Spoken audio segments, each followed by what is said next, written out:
Hi everybody, Desmo here. In today's video, I'm gonna share with you 10 things that many players still ignore in PoE 2. And the first one is very important and extremely useful.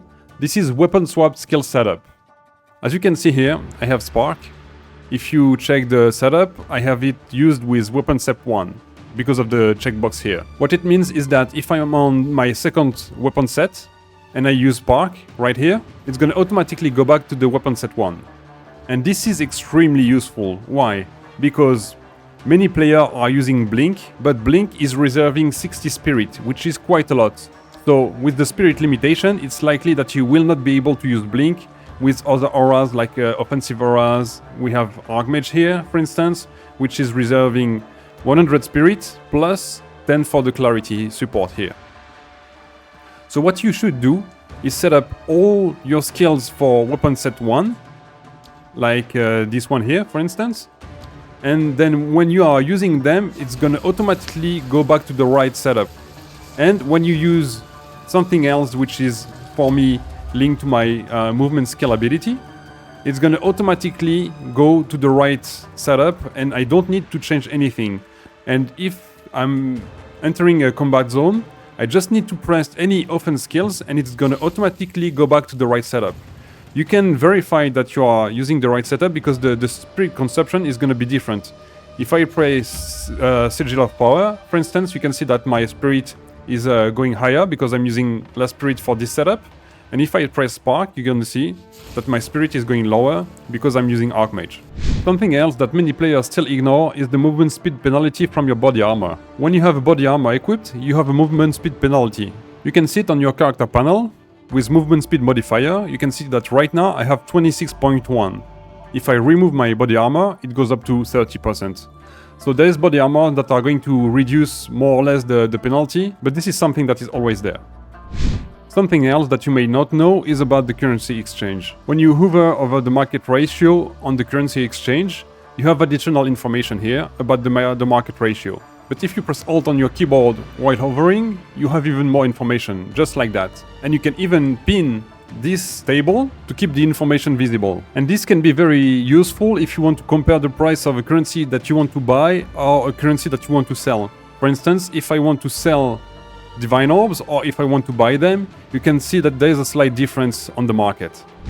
Since we are speaking about currencies, a quick tip is that when you are holding a currency like that, you can hold Shift to unpack it.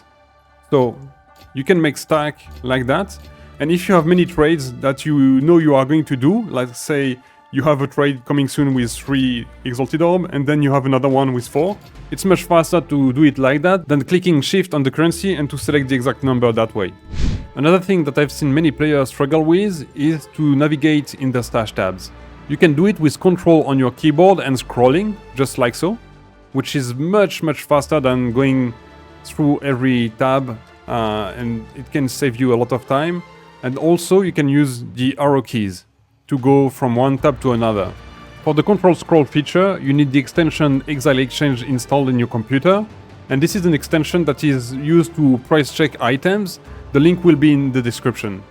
Another useful feature is the ability to navigate between the previous sent messages.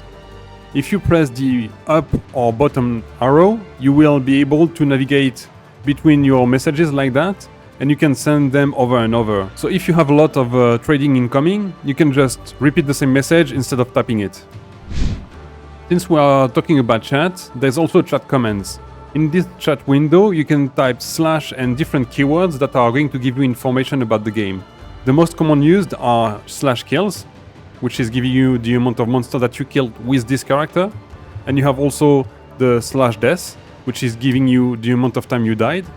You have the /clear, which is clearing your chat window. There is many more, but I will give you a link in description where you can find a full list of chat commands. Just know that not all of them are working right now because they are still implementing some of them from PoE 1 to PoE 2. Next, I want to speak about skill console. This is not something extremely useful because this is something that you are going to use whether you want it or not, but it's important to know that it's a thing. Because when you're using a skill right after another, if you're using it fast enough, it's gonna cancel the previous skill. And it might be harmful for you if you don't know that and you want to use a skill and not cancel it. If you use something too fast, you're going to cancel your skill. So this is good to know that it happens. As an example here, I'm going to use Flame Wall and right after Spark. So my cast speed is quite high, so you will not notice it too much. But when we are using Flame Wall, there's this fire animation on my wand. And if I only use Spark, you see that there is no fire animation on my character.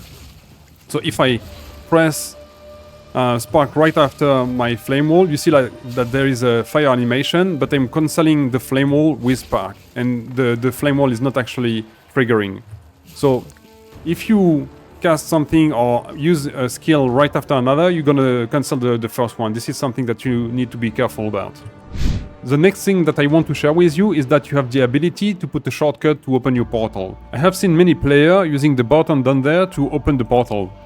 But you don't actually need to use this, and there's something much faster, and you need to set it up in your input panel. At the very bottom, you have create a portal. By default, there is no keys bound to that feature, so you need to put one yourself. This is very useful because then you don't need to navigate with your mouse all the time to the bottom of the screen. You can just press the button like that and you are good to go. One last tip before ending this video, it's about trading.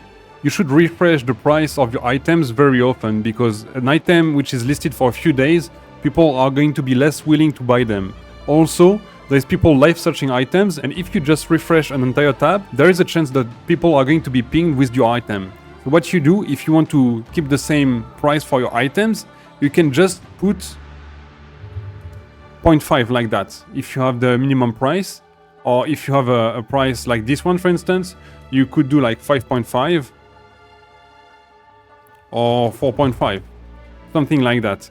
And by doing that, you are going to refresh the price of all the items in your tabs. Even if there's a price set for your item, it's still gonna refresh the price because the entire tab changed. So this is something that you should do very often. It's gonna help you sell your items much quicker. And this is it for today's video. If you want more tips like that, let me know in the comments. Don't forget to like and subscribe. And until my next video, take care of yourself and bye!